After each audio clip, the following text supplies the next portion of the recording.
Olá, tudo bem com você? A partir deste momento eu peço a sua atenção para que você comece a acompanhar mais esta videoaula do seu componente curricular Sociologia.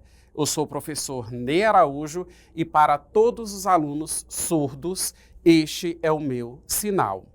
E o objeto de conhecimento que será abordado ao longo desta videoaula trata-se a respeito dos regimes políticos. Você sabe o que é um regime político?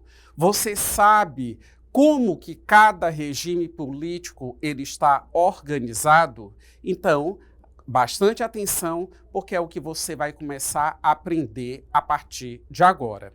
Visualizem essa imagem e aí nós temos um cenário que parece uma assembleia, uma espécie de congresso, uma assembleia legislativa, onde nós podemos perceber, através da imagem, o quanto que as pessoas, nesse momento, elas irão se reunir e, diante de determinadas pautas, diante de determinadas demandas existentes na sociedade, irão debater, irão propor a respeito de questões diversas.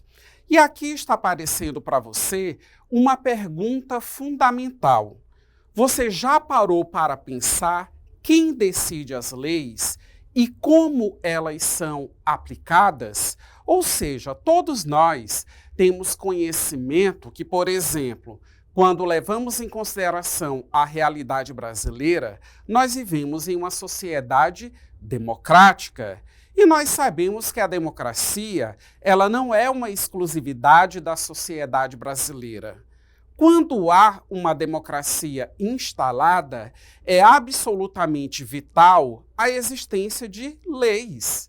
Leis essas que, conforme eu já ponderei em outras videoaulas, elas estabelecem direitos a todos nós e tudo aquilo que é direito corresponde a situações, a elementos que nós vamos poder usufruir. Mas a convivência social, ela exige a limitação do comportamento das pessoas. Por isso que, se há direitos a serem usufruídos, também há deveres, ou seja, o contraponto. Deveres esses que precisam ser respeitados e cumpridos. E todos esses direitos e todos esses deveres, eles serão estabelecidos em lei. A lei é que estabelece esse direito e esses deveres. Precisamos ter entendimento que ter o direito ou ter um dever, uma obrigação a cumprir, não é uma concessão, não é uma pessoalidade, não é alguém que vai determinar que você tem direito a isso e não aquilo. E assim sucessivamente. As leis é que estabelecem. Até porque nós precisamos também ter a clareza que todos os indivíduos existentes em uma determinada sociedade, independente da posição que os mesmos ocupam, eles estão sujeitos à mesma legislação. Então vamos avançar aqui em algumas informações, e aí nós temos uma perguntinha básica. O que é um regime político? Então, aprenda agora do que se trata um regime político. Conjunto de instituições, normas e práticas que determinam como o poder é conquistado, exercido e controlado. Bem na parte inferior, nós temos aqui um destaque também, principais elementos. Quem governa? Ou seja, quem é que exerce a autoridade máxima em um determinado regime político? Como governa? Ou seja, qual é o método? Quais são os procedimentos que são adotados? Com que limites? Ou seja, o controle. Ou seja, os regimes, os governos, eles não podem ser praticados, eles não podem ser exercidos por parte de um representante ou dos representantes até então existentes de uma forma absoluta, plena, abusiva, baseado na vontade dessas pessoas. Como eu iniciei a nossa aula, ponderando, exemplificando a respeito do regime democrático, precisamos levar em consideração que, nesse contexto, as leis, que são impessoais, porque quando eu falo em lei, eu não estou tratando da boa vontade de uma pessoa. Eu estou tratando de uma racionalidade, eu estou tratando de um critério que está acima das vontades, independente da pessoa ocupar um cargo eletivo ou não. Vamos retomar aqui a imagem, que como palavra-chave eu quero destacar alguns pontos, novamente, aliás, um ponto para vocês. Vamos retomar a imagem e as anotações. Aqui, bem abaixo da pergunta, o que é um regime político? Novamente, conjunto de instituições, normas e práticas que determinam como o poder é, bastante atenção, conquistado, exercido e controlado. Ou seja, se nós levamos em consideração a democracia existente na nossa sociedade brasileira, como que os cargos eletivos eles são ocupados?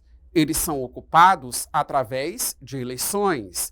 Nós sabemos que o sistema eleitoral brasileiro, ele possui uma dinâmica regulamentar, prestem bem atenção, há toda uma organização e um conjunto de critérios que convoca todos os cidadãos a participarem de processos eletivos. E é através dessas eleições, ou seja, através do voto em que a população ela acaba decidindo. Ou seja, a população ela participa em consonância com os critérios eleitorais de todo o processo de escolha daqueles que serão eleitos os nossos representantes. Seja o governador de um estado, o prefeito de uma determinada cidade, quem irá exercer o cargo de presidente da República, que aí nós temos um cargo eletivo de abrangência nacional e correspondendo à instância máxima do poder político existente no nosso país, sejam vereadores, deputados estaduais, senadores ou deputados federais eleitos. Então percebam, não é de uma forma aleatória, não é alguém que se impõe, existem critérios para isso. E, inclusive, quando eu estava explicando, já mencionei o método. Como que tudo isso é viabilizado?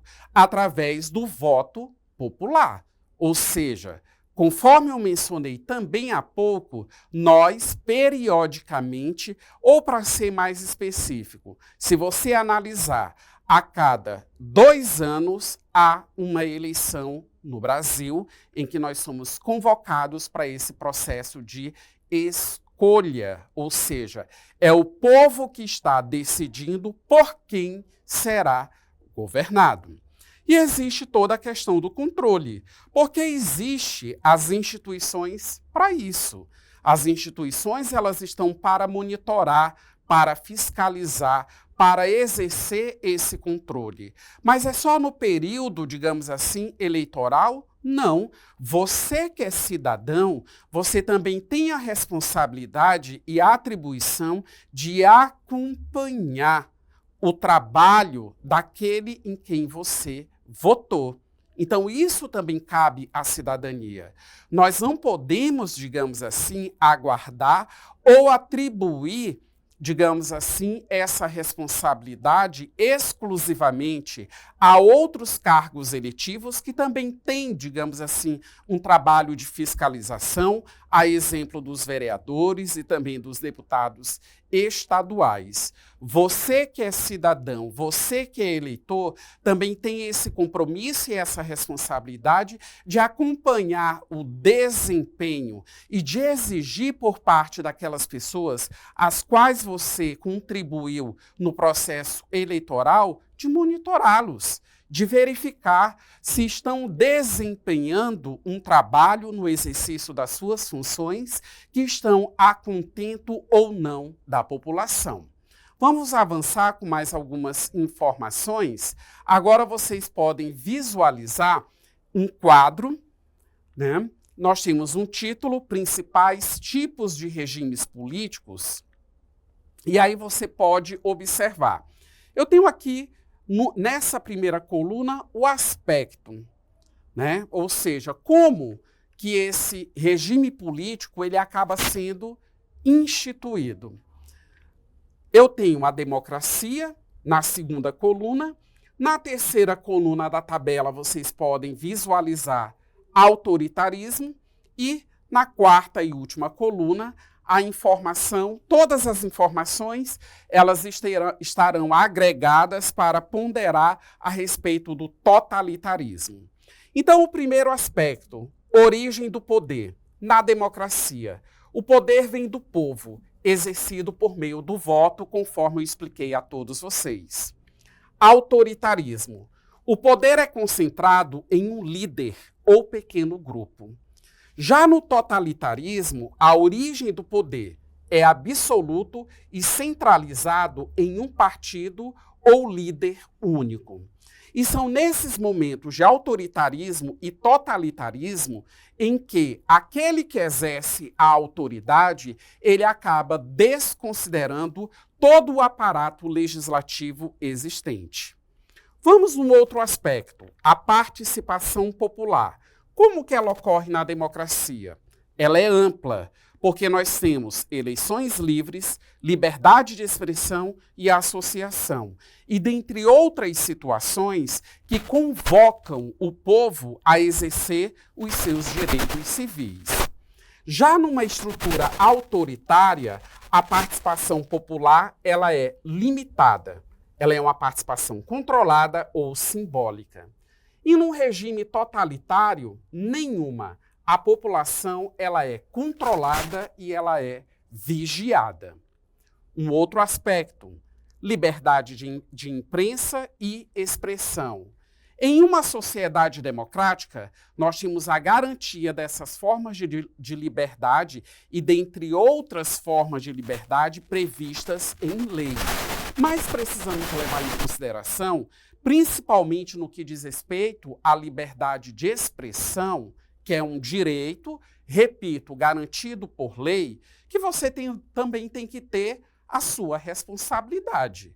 Nós não podemos interpretar a liberdade de expressão de uma maneira equivocada, como parcela considerável das pessoas faz.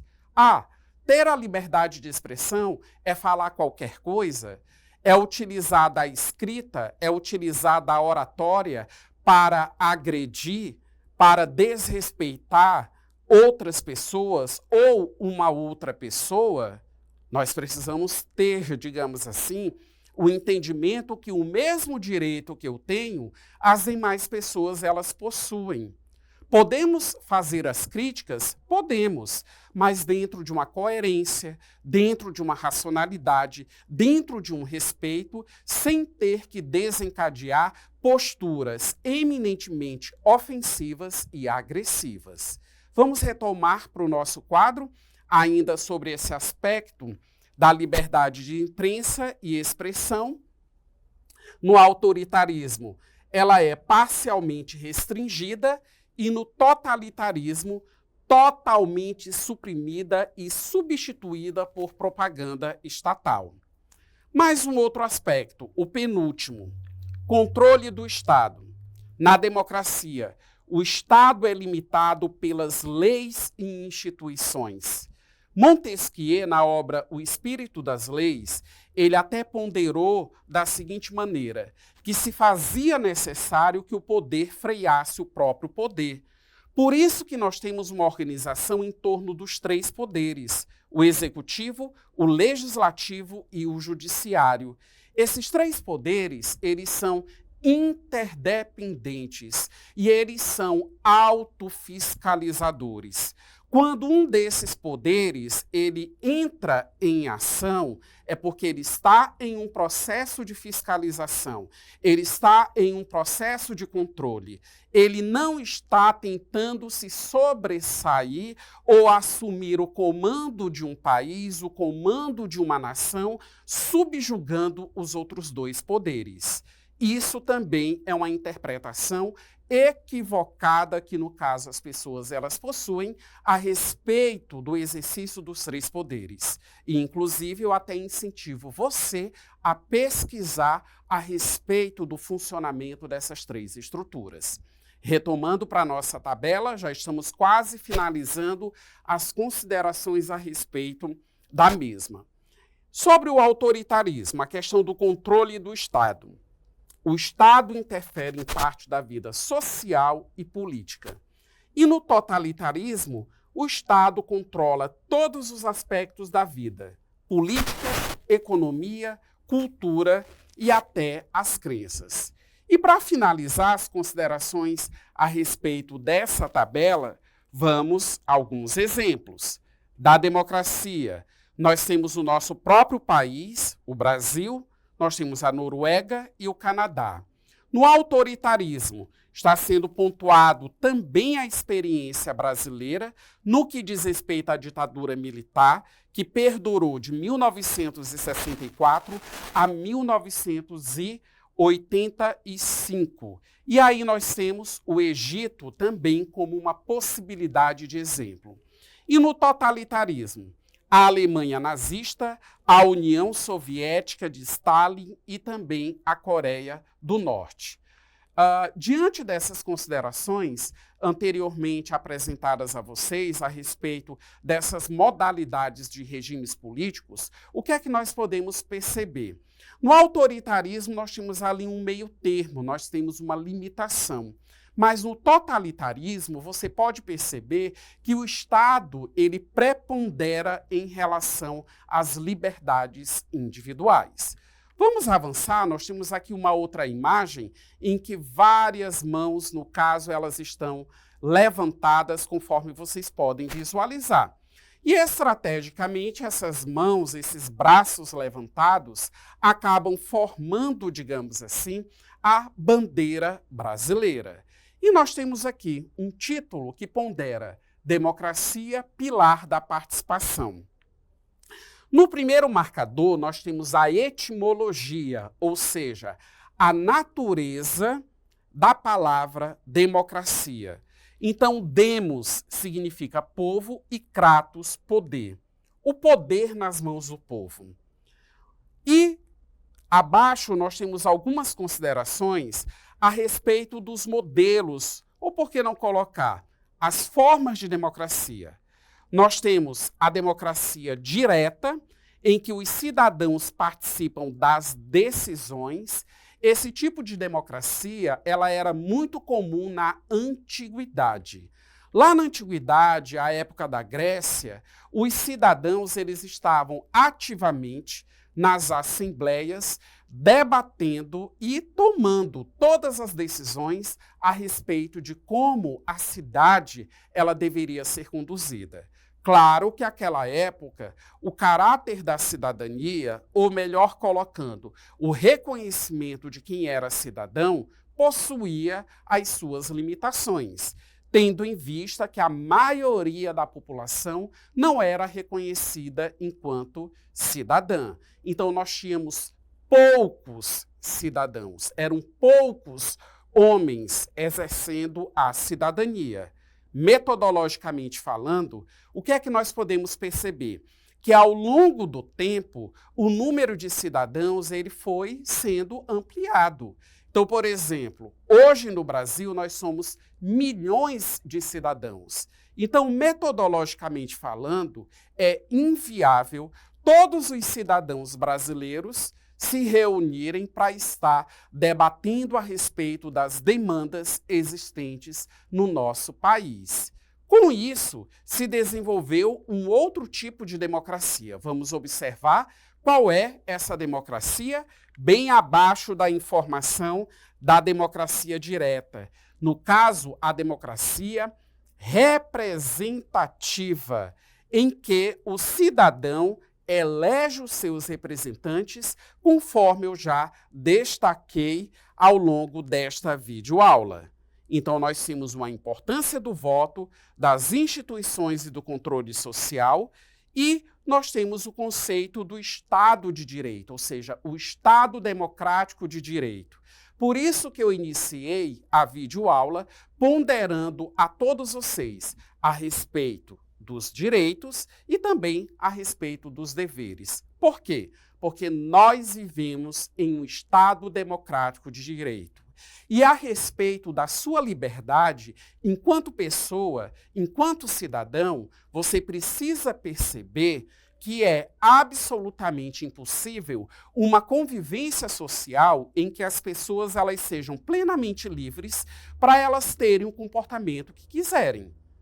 Se nós olharmos por esse viés, nós vamos perceber que nós não somos livres, porque as instituições elas estão aí também para monitorar as nossas condutas e a legislação ela existe, seja para conferir direitos, seja para conferir deveres. Qual é o entendimento apropriado que você deve ter a respeito desse tipo de questão? O entendimento é você interpretar e conceber que você é livre a partir do momento em que o seu comportamento ele é compatível, ou, em outras palavras, ele dialoga com as leis até então existentes. Vamos avançar em mais algumas informações? Quando o poder não é do povo? Características comuns: censura, repressão, ausência de liberdade e concentração de poder. Exemplos históricos: regime nazista na Alemanha, fascismo na Itália, ditadura militar no Brasil. Quais os impactos sociais? Perseguição política, desigualdade e medo. Relevância de estudar o passado para poder preservar a liberdade.